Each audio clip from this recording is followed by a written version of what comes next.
now tuned in to the Cold Hard Truth, Cayman's #1 hard-hitting live podcast show, where we feature some straightforward conversations on political, social, and celebrity news and all things happening in the Cayman Islands and around the world. This show was created to give the people a voice and a means of being involved and informed without any filters. Sometimes it gets crazy, but we always keep it real. We bring you the tea, piping hot, so grab your favorite beverage and join the conversation via WhatsApp at 324-1612. Email tips at CaymanMarlRoad.com. Now, here's your host, Sandy Hill, broadcasting live from the beautiful Cayman Islands.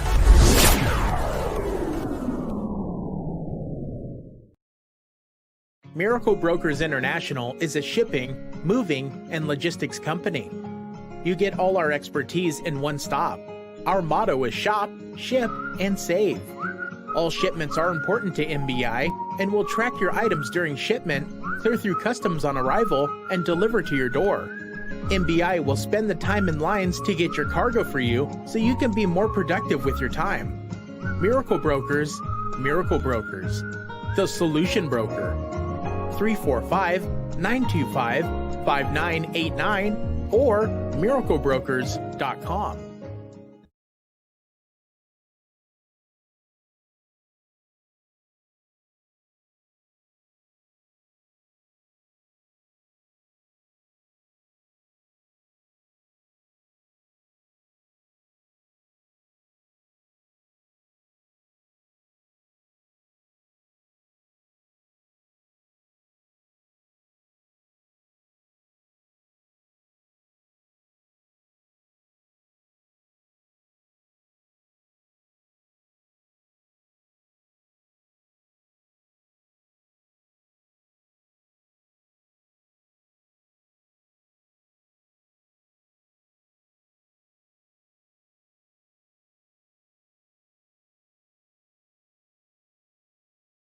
Okay, there we go. I think you guys should be hearing me now.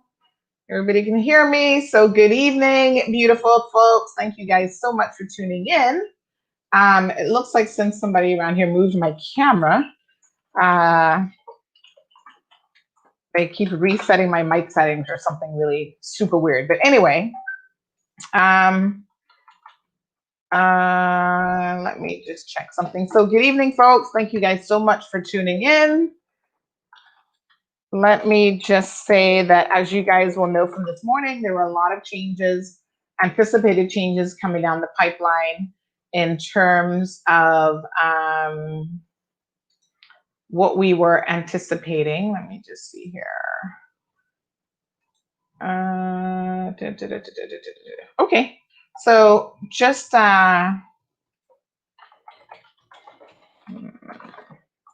so lots of changes. We got the information earlier this morning, and I'm sorry, I'm just doing a little bit of multitasking here because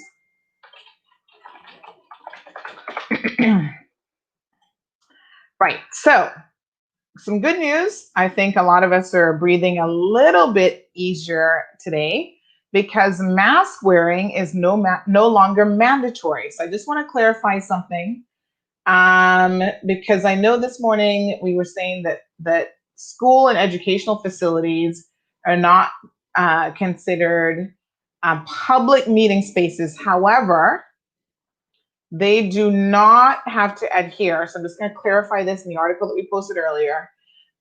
Students do not have to wear masks. There was a little bit of confusion.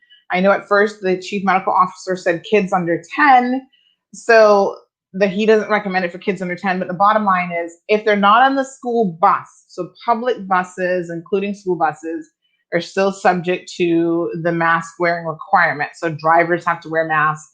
And it sounds like basically they were saying that passengers have to wear masks as well.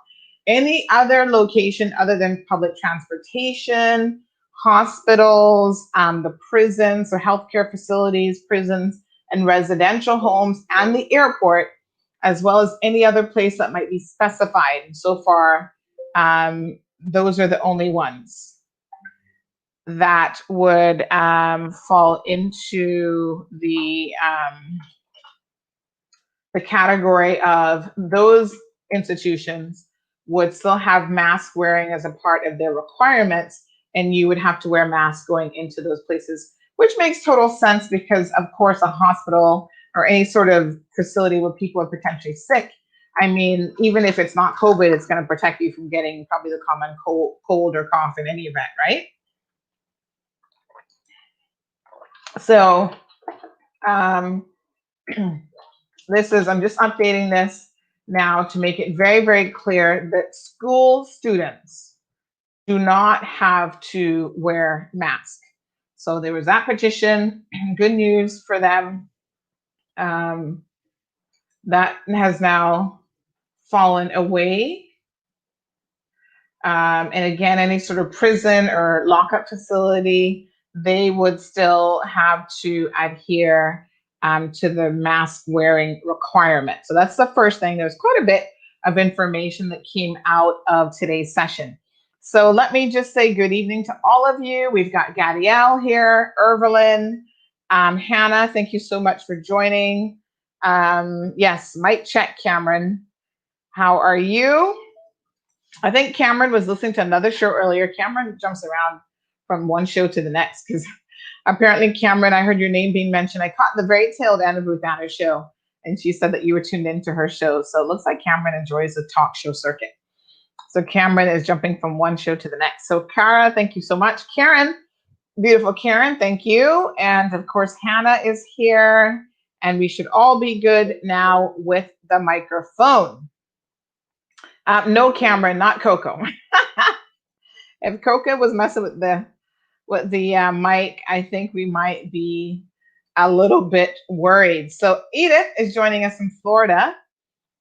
She says that tonight the video has a lot of echo.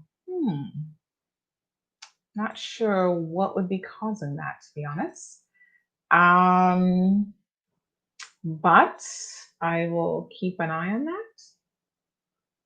And not sure. Okay, we'll keep an eye on that and see what's going on. Cameron says, bet you not, take nothing away from the long-awaited press briefing. No, there was quite a bit that came out of the press briefing. I think going into it, we already knew some of the things. So Trisha's saying everybody's still wearing masks, security guard is still spraying you down. So it's going to take a minute for some of those things to probably fall away. And to be honest, I think there are those of us who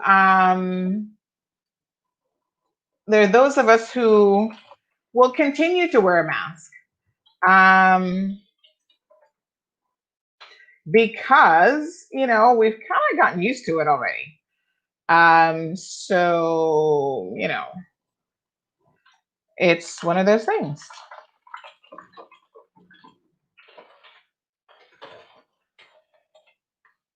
So yes, I'm just updating this quickly to make sure that everyone's got the most accurate information possible. So I think there was a little bit of clarity that needed to happen in terms of so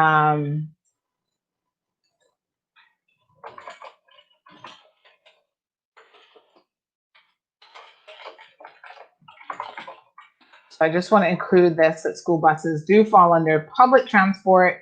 I'm assuming that would be for government school buses and probably, I don't know if private schools even have school buses, but just want to make sure that we're all crystal clear on the fact that your children can now go to school and they don't have to wear masks. So wonderful news, I think, for the kids, and we've all been waiting on it. So yes, Trisha, I think it's going to take a minute for people to kind of move away from what they were used to. So it's a bit of a new normal again. We're making adjustments as we go along, right?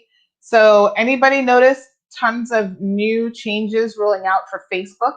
It's updated for Chrome. I think it's coming for some other web browsers as well, but I've received the update on 2 different PCs today.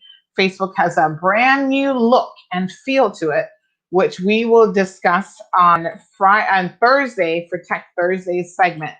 So make sure that you tune in for that because that's ability to welcome information. So I expect Trisha to see Foster's start to, move away from the spraying at the doors. And I don't know if their staff will continue to wear masks or not, but I kind of suspect that it might be the case where, they may require staff, or maybe they'll make it optional for staff, because I think some staff have become incredibly used to doing so. And at the end of the day, they may not prohibit them. So one of the interesting things about the changes is that you do have that option. So if you want to continue wearing your mask, you can. No one's going to stop you. And in fact, it is illegal under the regulations for anyone to try to prohibit you from either wearing a mask or not wearing a mask, except for the facilities where it's accepted that mask wearing should still be happening. So I think that's fair. If you wanted to continue wearing a mask, going to the grocery store, you have every right to do that. There's no one that can stop you at the door and say you have to take on your mask or you have to put on a mask, because now the situation is that there will be no such requirement. So Foster's announced earlier today, they've already got it up on their website.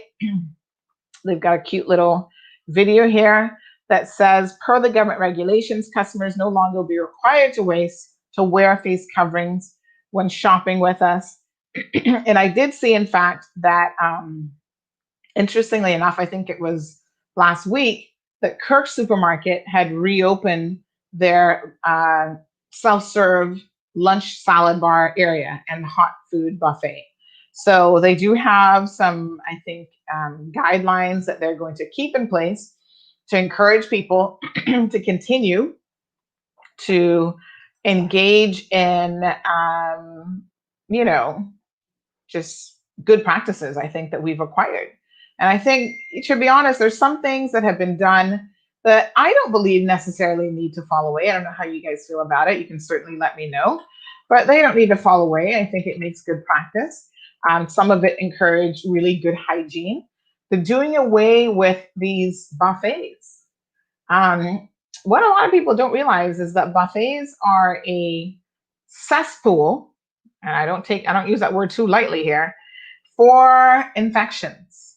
So unfortunately, it is one of the places where you're likely to catch anything that the other people at the buffet have. And it's just the very nature of a buffet and how it is being operated. Everybody's touching the same utensils to serve themselves with. And so, it's not a pleasant experience by any stretch of the imagination. So I think in terms of institutions like grocery stores and even some restaurants who previously had a buffet style setup, and they have since had to do away with that because of COVID, they may find that in actuality, they will just keep those restrictions in place. And it makes good sense. So here's Foster's. They did a little GIF, and this is part of it. Face coverings no longer required when shopping with us. Now, there are times when I would go in the grocery store and I would, not go in, but I'd go to the door and I'd be like, oh man, I forgot my face mask. And I had to run back to the car. So I think that would be a welcome change. I don't quite know how I feel about it yet. I think social distancing is still good to maintain. So I, for one, will still be keeping my relative distance from most people. And I don't see anything wrong with that. But it's kind of good to know that we are now at level 2, minimum suppression. That's where we are. So Cameron says we love to talk. Well, Cameron obviously loves to listen. And based on the posts I see from Cameron on social media, Cameron loves to interact, at least on social media. Good evening, Alice. Thank you, Barbara, for tuning in. So Irvlyn says that she's going to continue. So you guys let me know what you think. Irvlyn is going to continue wearing her mask because she's asthmatic and she does not want to take no chances, or she says no check, but no chances, I think. So Carol, yes, Foster's has that up. Absolutely. What information did Cameron want?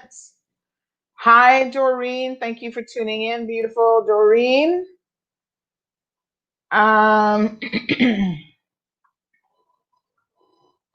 Cecile, thank you, from the UK. She's staying up late to watch us. And Miss Beulah's here.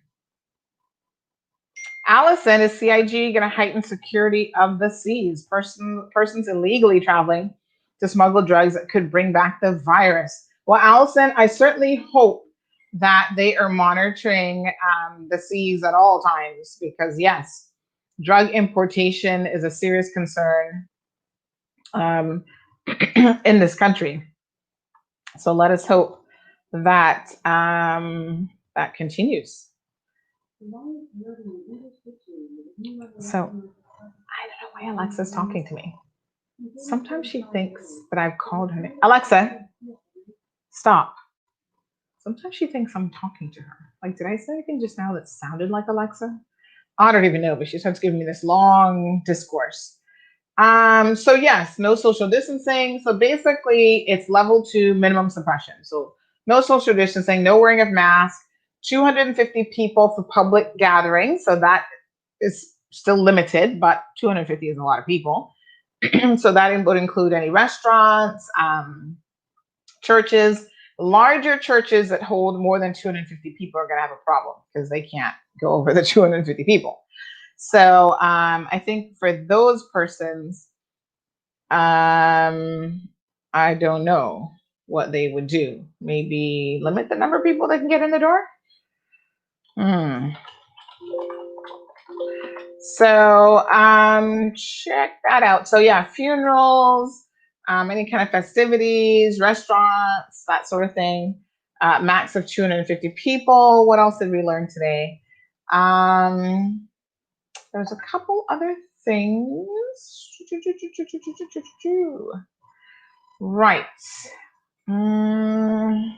So Dr. Lee talked about, the last 2 positives that we had, and the fact that they were imported in, so they were already in quarantine, and they test towards the end of the quarantine period. So they don't know actually at what point those persons would have acquired the virus. But thankfully, because they're in quarantine, there was little chance of anybody else being able to get that. So sporting events.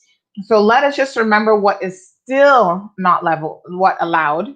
So you can now do scuba. The rental of scuba and snorkeling equipment is now permitted, but they have very strict requirements that they have to follow in accordance with guidance and policies set by the Department of Environmental Health. So that's fine, but any kind of smoking and sharing of pipes is still prohibited. So no hookah, what else is it called? Shisha pipes, all of those things still remain very much illegal. And you can imagine why, right? Like literally you're taking a hit of something that somebody else has just had in their mouths, which I don't know why anybody thinks that that's actually sanitary to begin with. Like, I'm just thinking, I don't smoke, but even if I did and I want to take a puff of hookah, why would I puff and then hand that to somebody else? That's like the equivalent of kissing these same people. And I don't know where their mouths have been. I'm like, ew, I'm too much of a germaphobe for that sort of activity, even if I was a smoker, and I'm not a smoker. But I'm just saying, that to me sounds kind of nasty. And I'm wondering if there's not a safer way for people to take something off of that pipe, like, changing the little end or something, or putting on a plastic one for each person. Like, I don't know how that would work, but they'll probably figure it out if it's such a big deal. I don't know, is that a big deal? Like, do you have to do hookahing or whatever you call it when you go out to a facility? Is that going to make or break your night? Are you not going to have a good time if you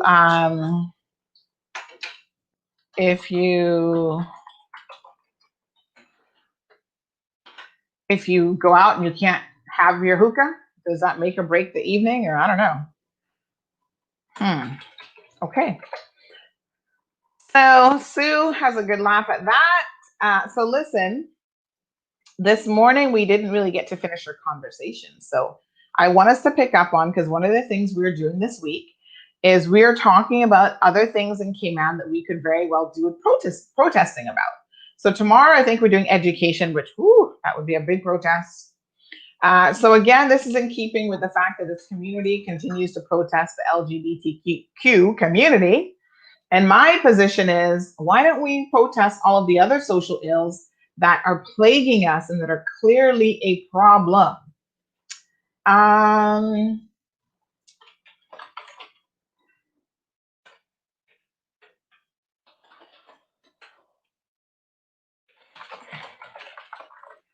So yes, let us have a consideration of what that means.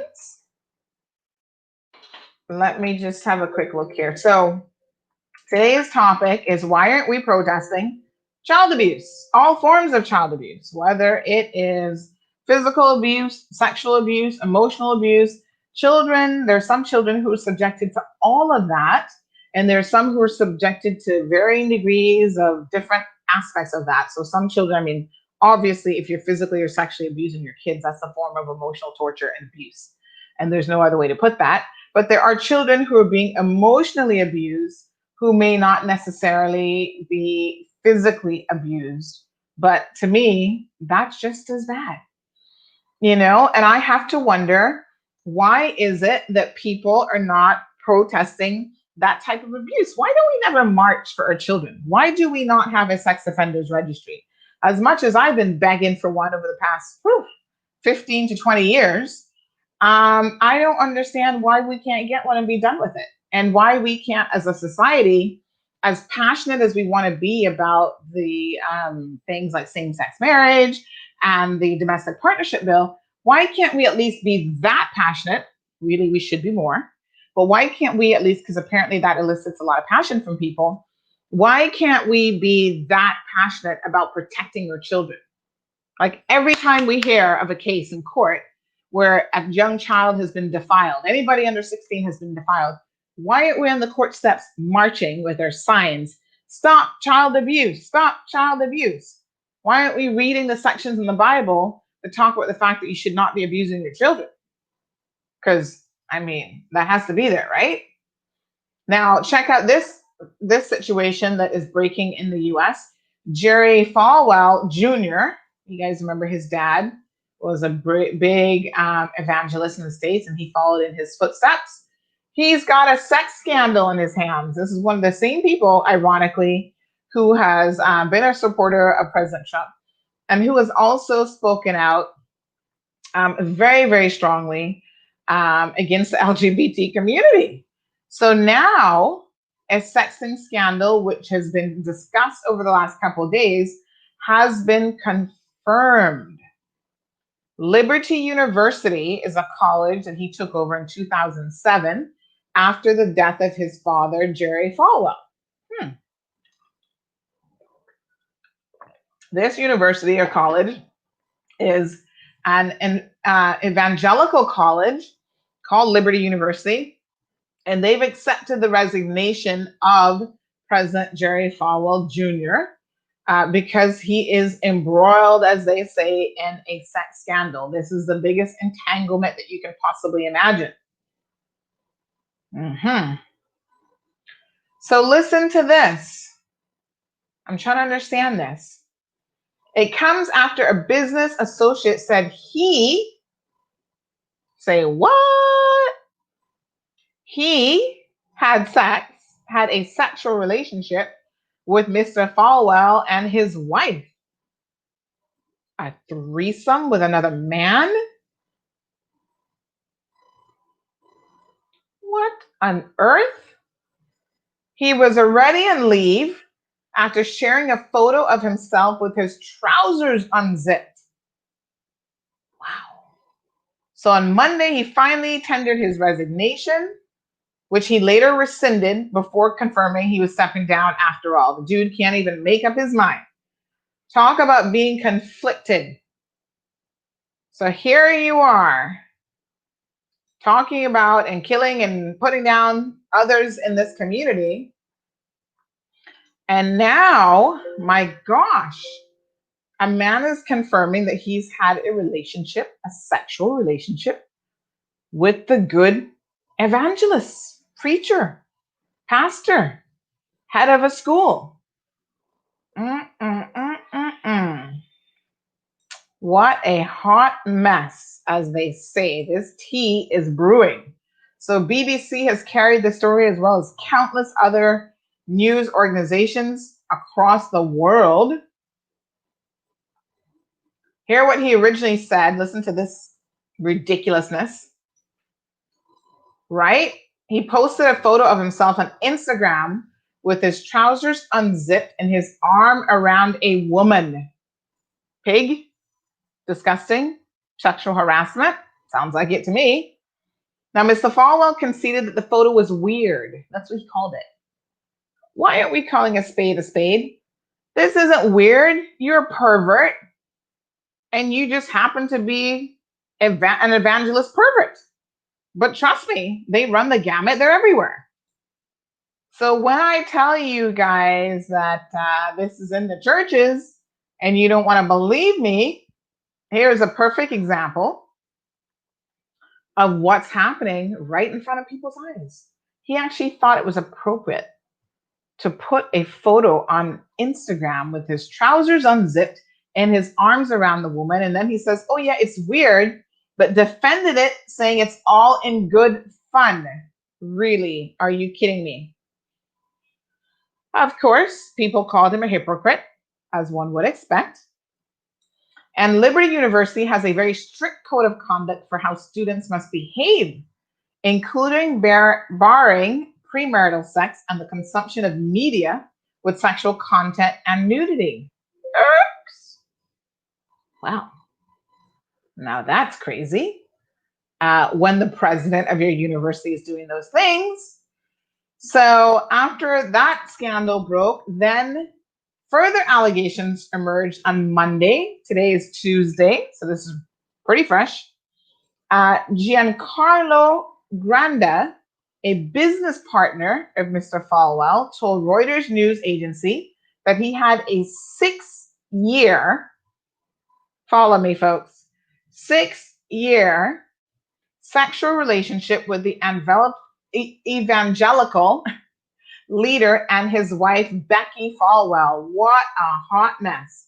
This wasn't a one-time fling where he can claim that he was drunk like some of the members of the Legislative Assembly. They drink in order to have an excuse about their shenanigans. And then they say, oh, I'm sorry, I was having a drink. That's why I came on to you in a sexual way. It's not because I'm gay or bisexual or any of that. We're going to believe the lies. Okay? So this wasn't that sort of a situation. This was a 6-year relationship, according to this guy.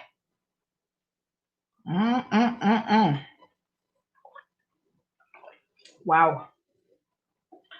So on Sunday, Falwell released a statement to the Washington Examiner saying that his wife had an affair because he knew this was coming. So he tried to preempt this, right? So he says that his wife had an affair and the man involved had threatened to deliberately embarrass my wife, family, and Liberty University. He also spoke of the emotional toll the affair had on him and said he was seeking help. Wow. Are you kidding me? So he's trying to throw the wife under the bus. Why is it that, help me understand this, folks. Why is it that when these guys get caught, they always want to blame the wives or somebody else? Remember the child predator here in Cayman, Webster? When he got caught, he had the most fanciful excuses. Oh, it was the orange juice mixed with my blood pressure tablets. I'm like, orange juice or grapefruit juice or some ridiculous thing with blood pressure tablets? I don't think that that's what that causes. Like, I take a blood pressure tablet. It says don't have grapefruit with it, but I think it impacts the effectiveness of it. It doesn't make you become a child molester. You know what I'm saying? Like, what? And then remember, he tried to blame his wife as well, that the wife was the one who gave him the juice. It was just a bunch of nonsense. Listen, if you're out there fornicating and you're an evangelist, if you're fornicating with a man, another woman, just fess up to it. But you can't. You know why you can't? Because you've been out there condemning others who you say are engaging in what you want to call the most despicable behavior in the world. And boom, lo and behold, you forgot to include yourself. So, what do they say about when you live in a glass house? You better not be throwing boulders. And that's exactly what they've been doing. So Quincy says teachers of morality discourse like angels, but they live like men. Well, they are definitely flawed. So, yes, what a hot mess.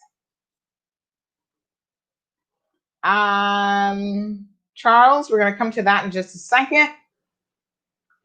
Karen is talking about the orientation. So just remember, folks, that on our website, we do now have a community calendar. And on that community calendar, you can actually go under events at the very top. And if you click on that, you'll see all of the upcoming events that we're aware of. And if you have any events that you want to have added to the calendar, by all means, please provide those to us. And we will gladly add those to the calendar because I tell you what, let me just get it for you and I'm going to show you. I'm going to put the link in here. All of the orientation dates for John Gray, today they started. They had orientation. Layman Scott, which is on the BRAC, they've got orientation tomorrow from 10 a.m. Years 8 and 9 is tomorrow from 11 a.m. All of that stuff is actually on the calendar. So I'm going to just put the link here in the comment section for those of you who are interested in getting that as well. So let's continue to look at the hypocrisy of some of these so-called Christians. So it says here that Jerry Falwell and other conservative Christians endorsed Trump in 2016, helping him win the White House. Okay, then. The overall overwhelming majority of evangelical persons apparently supported Trump because of his conservative policies. And this, I think, is so incredibly funny and ironic. It says, yet, Mr. Falwell's fate is a reminder of the fickleness of self-righteous people, as he described them during a conversation with a Wall Street Journal reporter. Mr. Falwell was so upset because of the way some of the evangelists, so-called self-righteous ones, have turned on him. As it turns out, or as it happens, many have also rejected Mr. Trump, saying that they have been disturbed by his harsh policies and offensive language, amongst other issues. Wow. Hot mess is all I can tell you there. So discuss his back and forth a little bit. He claims that at first the board had put him on leave, took away his duties as presidency, and that's not permitted by his contract. So this dude, this was Monday night. This was last night. He was actually planning on fighting this, knowing all that he had in his closet, like a 6-year relationship with another man, along with your wife. Oh my gosh. And he claims that he's put on leave because of pressure from self-righteous people. The irony of that, I don't think I need to point out to you. And then he did a U-turn after multiple conflicting reports that ABC News had out, the Wall Street Journal, and others. And he finally has now said that he's resigned. He sent his resignation letter to Liberty University's board. And of course, I'm sure they gladly accepted it. Yes, they met today to discuss the matter, which probably took all of 5 minutes, and they accepted his resignation. Wow. There you have it, folks. What a bunch of craziness. And I go back again to say, why is it that no one is protesting, the abuse of our children? Why aren't we hearing more about this? It's because the hypocrites are living a very bold lifestyle. And someone even said to me that some of the persons who were protesting on Saturday are the last people that should be talking about family values and the LGBTQ community. Like, it's really shocking that they are doing so, because they really shouldn't be, folks. They really should not be. Cayman has a legacy of abuse, and it's unfortunate that we continue to, allow this foolishness to happen. Let me just see here, or somebody has sent me something here.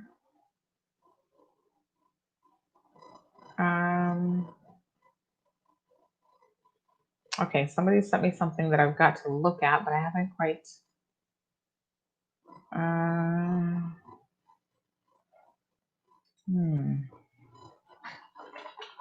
Okay, so there's that. What else has been going on in the Cayman Islands? Thank you so much for Danica joining our show this morning.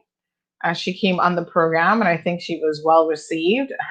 As you guys remember, she jokingly talked about the last time she was on here, which was actually her first time, how she felt like you guys were kind of going hard for her. And it wasn't so much the Caymanian people going hard for her, it was her own Jamaicans, because she was talking about backyard, and apparently they took offense to that. Like, how dare you say that backyard exists? Well, she dares say it because it's the truth. Let's talk about Oxitec. This is another hot mess of a situation, folks. You guys remember them? They got the boot out of Cayman back in 2008 after our current Minister of Health and Environment, Mr. Dwayne Seymour, said that their experiment here with GMO mosquitoes was ineffective and was not proven. It wasn't working well, and the Cayman government was wasting a lot of money. Well, guess what? Oxitec is like the gift that keeps on giving. They have popped up in the Florida Keys, where on Monday, was it Monday? No, last week, Tuesday on my birthday, August 18th, this district board chairman, his District 2 commission, they have decided that they're going to give Oxitec a try. Hi, Jackie. Thank you for tuning in. So yes, good folks, Oxitec has another gig. And this time it's right around the corner in Florida. The Florida Keys have voted after a 2-hour virtual meeting. And it was a 4-1 decision. And actually, this has been going on for years in Florida. There's been a lot of back and forth about whether or not to let Oxitec in, whether or not to use GMO mosquitoes. It has been a discussion that I'm well aware of, that has been going on for quite some time. And now they are finally going to give it a shot. Now, the most interesting thing I found about this article, and again, I'll put the link in here. I just did actually. So you guys can have a read of the link. The most interesting thing I found about this article, to be honest, is the fact that they actually mentioned one of their success stories as being right here in the Cayman Islands. And I thought, I don't think it's a success story when you have actually been kicked out of that country. Like, we kind of canceled your contract and didn't allow you to continue and said that it was not effective. So, that doesn't sound like a success story to me. What do you guys think? Is that the definition of success? Yeah, I'm kind of not thinking that it is. So I don't know why they mentioned us. They talked about Brazil as well. We know that they were in Brazil, but we have, the most interesting thing is we have no information, no reports about what their findings were, how effective it was. All we know is right now we got a mosquito problem. It hasn't been too bad for the last week, but boy, those mosquitoes last couple of weeks have been biting us really badly. They have been terrible. And we know that the leadership at the MRCU is embroiled. They're entangled. That's a new word of the month or year, whatever. That's going to be added to the Webster's dictionary, no doubt. They have been entangled in a situation with the managing director or head of the MRCU. His staff are not supportive of him at all. Now, that is a bit of a hot mess. So why they're calling us a success story, I have no clue, absolutely no idea. So Quincy wants to know, could it be argued that religion is part of the problem? Abuse of children. Pastor says God has forgiven the criminal and yet he continues to offend. What do we do? Well, listen, I think unfortunately that religion is used to cover up a lot of bad behavior. And not just even in terms of forgiving the sinner, we turn a blind eye just because someone claims that they're a Christian and that they're in the church. And we allow all sorts of unacceptable and discourageable behavior of individuals because they're walking around with a Bible in their hand. And we know who they are. This is the thing that gets me. A lot of us know who they are. They're singing in church choirs, they're deacons in the church, they're ushers, walking people down the aisle, doing the most. And yes, they're also predators against women and the congregation, and sometimes against children as well. And so I don't know if religion, I think religion, it's you can have, as Cameron says, a personal relationship with God, but that has nothing to do with religion. So the institution of religion seems to create a lot of issues because a lot of churches are focused on the wrong things. They're focused on the building and the outward appearance of the church and seeing how many church members that they can get to fill out their numbers. I mean, I'm always shocked and surprised that church is supposed to be for the sinners, right? Well, that we know because it's full of sinners, that's for sure, although they're pretending to not be, but we know that that's what it is, right? But you ever notice when you go to church, people always dress to impress? Who are you trying to impress? How about impressing us with your loving heart, your kind behavior, your giving back unselfishly to the community, your volunteering of your time, like all of those selfless acts, as opposed to looking the most. Like I have never seen, the last time I went to church, some months back, it was quite an interesting event. And I saw people with designer scarves that are like $500 for the scarf because it's like a Fendi scarf, a Louis Vuitton scarf and handbag. And I mean, from top to bottom. And these are just not the average person in attendance. This is going to be the preacher's wife. You have to flaunt it all. And I'm thinking, why? Why can't you can dress nice, but humble. You don't have to go overboard. In excess with all of the material things. Like the oozing of, like, I was just looking at the outfit. I'm just like, that is like a $10,000 outfit alone. Between the scarf and the $600, $700, $800 shoes with the red bottom and the two-piece suit. I was just like, whoa. And the pastor himself was dressed to the nines as well. That brother he was like hot. And then, all the Louis Vuitton luggage pieces, it's like, whoa, you people are living a different kind of large. And when the average churchgoer who's putting that money in, that pays your salary and maintains you as a minister of religion to be able to live this lavish lifestyle, I do think that for me, it would make me think twice, like, that $10 of tithes that I'm going to put into the offering, the plate on Sunday, could help a needy family and help them eat. Could go a long ways to helping someone else. But it's like a competition of who's going to dress the most luxurious on Sunday when you go to church, or on Saturday if you're Seventh-day Adventist. So, Ingrid, thank you for tuning in. Cameron says it has to be personal. I know we say that all the time, Cameron, but go to church and look around you and tell me that again. Cameron says that he's left the church 20 years ago and he's actually come closer to God. Well, that says a lot. Quincy reminding us the church is a hospital for sinners, not a museum for saints. I love that saying, Quincy.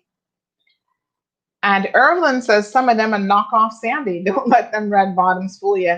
They're painted on.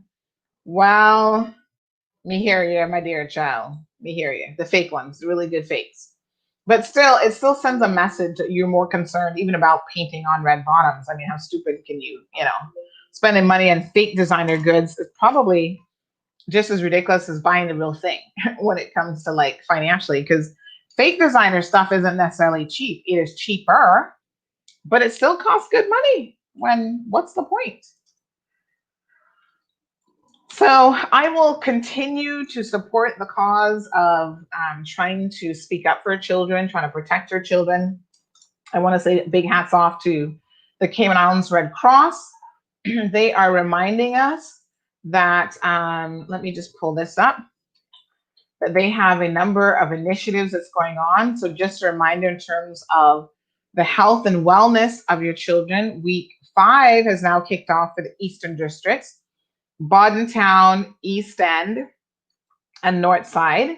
So here's the dates. Today they were at the Town Primary School. Tomorrow through Thursday, so Wednesday and Thursday, they're going to be at Clifton Hunter.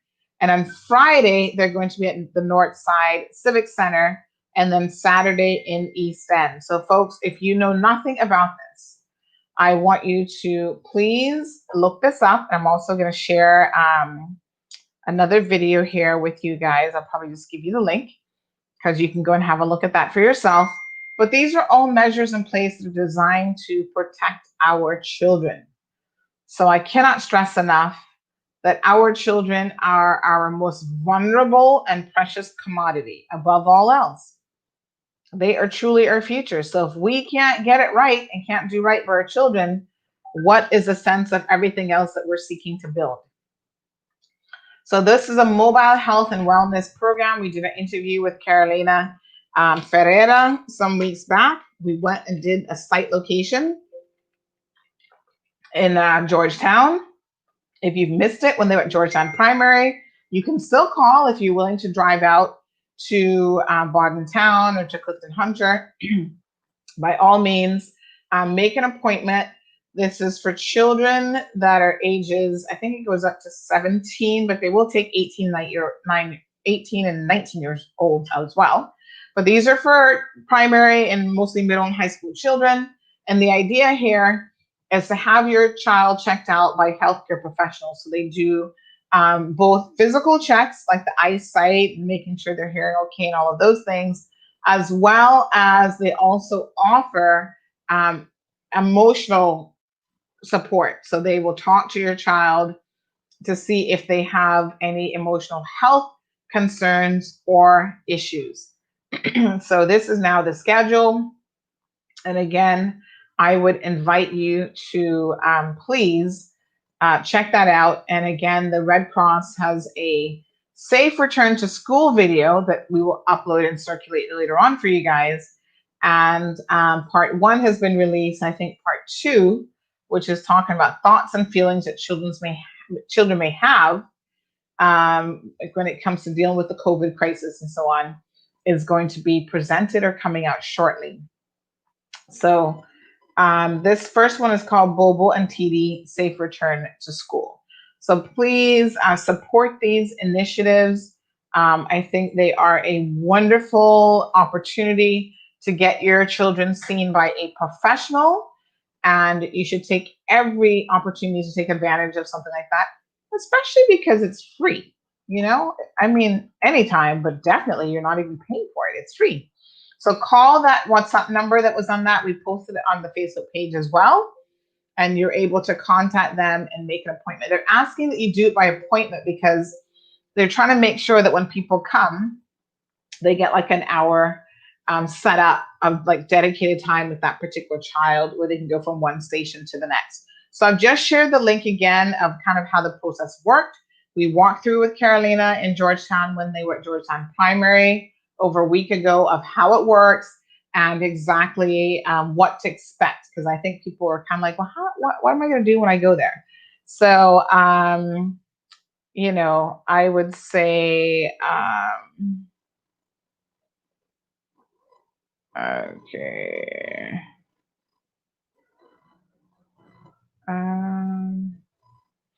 Right. So yeah, so these are some wonderful options and, you know, opportunities for parents to really do right by their children. So since nobody's going to protest on this issue, I do wish for us to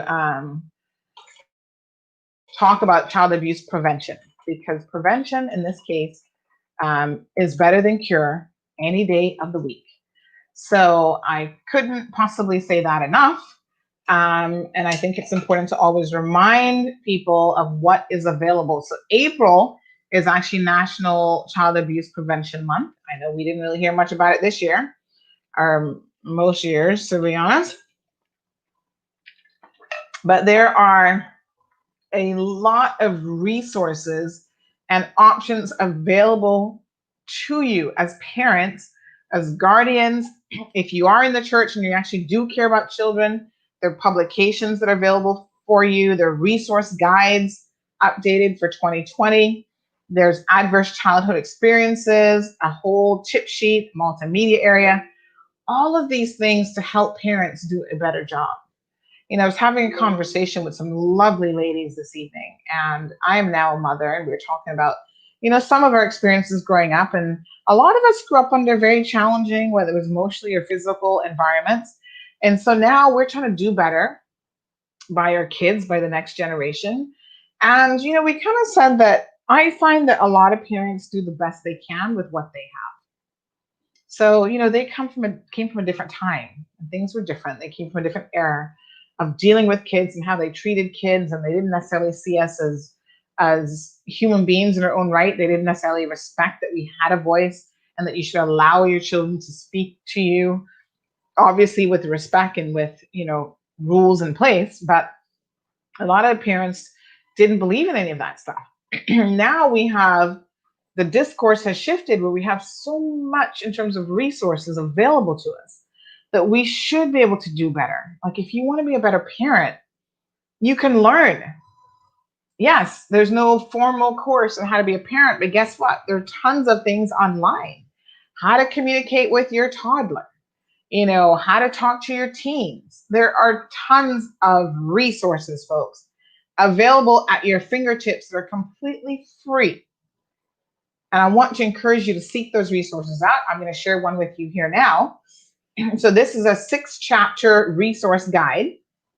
This is the 2019-2020 Prevention Resource Guide, designed to help families and individuals and organizations in every community strengthen families and prevent child abuse and neglect. So it focuses on protective factors that build on family strengths to foster healthy child and youth development. And then they have where you can use it in conjunction with protective factors in practice scenarios. So you can go through practice scenarios. You've got an activity calendar that you can implement stuff for your communities. So again, I beg you, all of you involved in community organizations and churches and so on, let this be something that you can use in your organization. You can download this guide. You can order it if you need a hard copy. Chapter 1, strengthening individuals, families, and communities. So, strong families, strong communities, strong individuals are in a better position to protect children from neglect and abuse. So what are some of those established protective factors that can be used? Check it out. Chapter 2, working with families using the protective factors.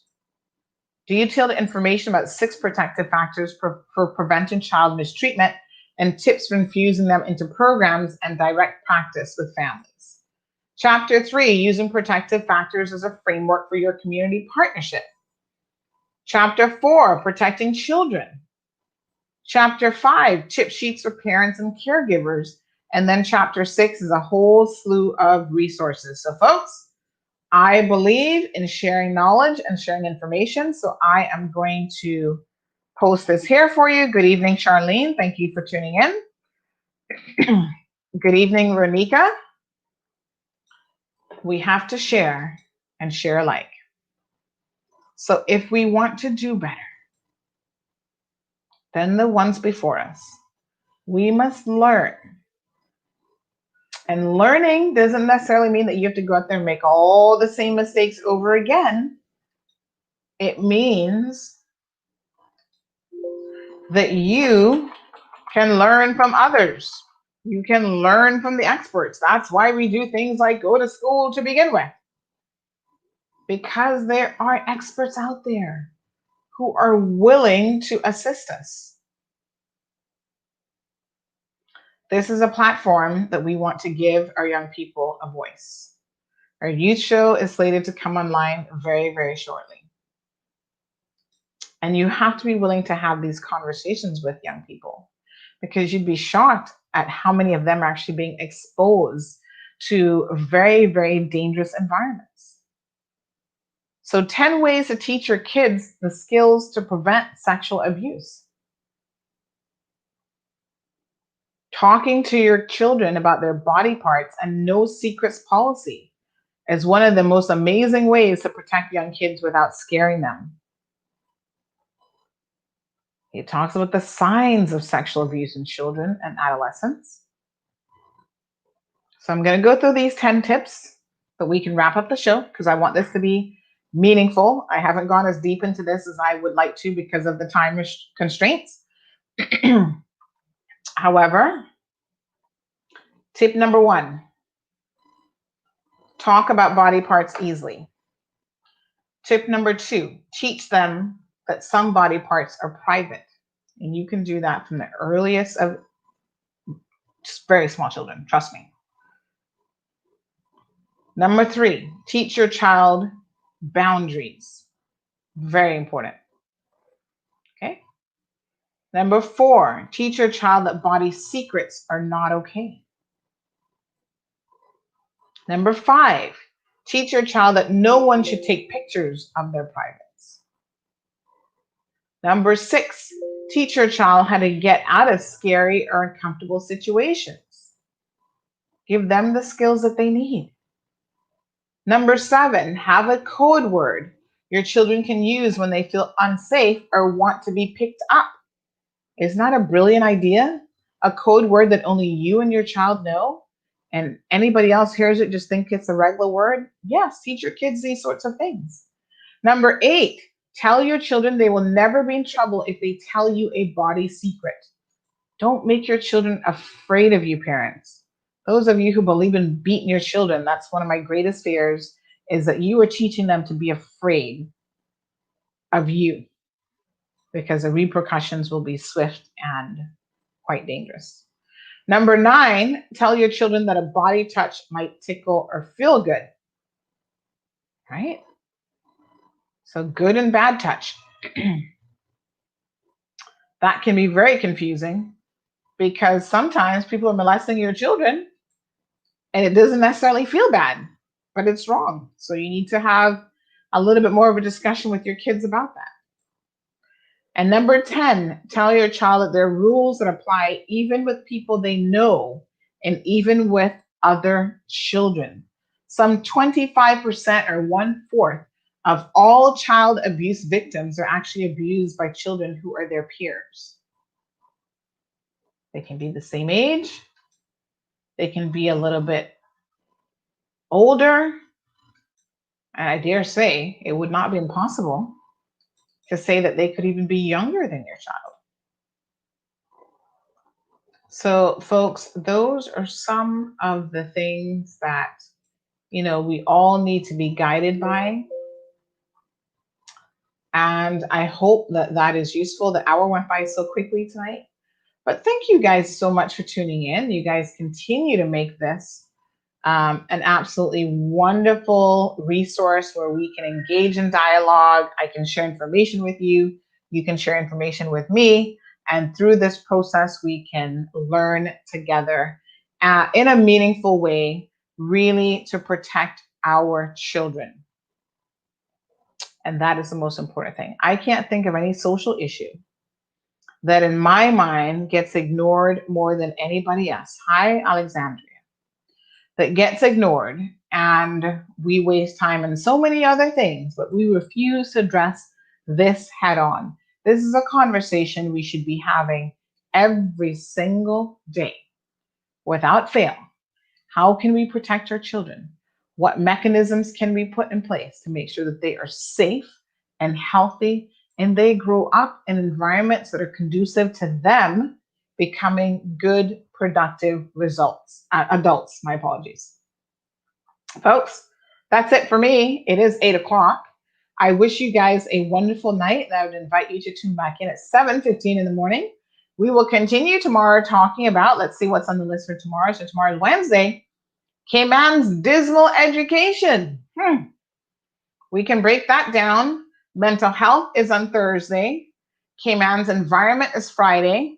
And in between, we will be giving you breaking news and information. We'll have other discussions as well, but we'll spend a little bit of time talking about the other social issues, 5 of them at least, in this week that are worth protesting about. It's worth getting out there in the hot sun with your picket signs and saying enough is enough. Have an absolutely wonderful evening, folks. Join us again in the morning at 7:15. Until then, please be safe. Thank you for tuning in to another edition of The Cold Hard Truth. Make sure to check Facebook for showtimes and more information and the latest news at CaymanMarlRoad.com. Subscribe to our IG and Facebook pages to get the latest happenings.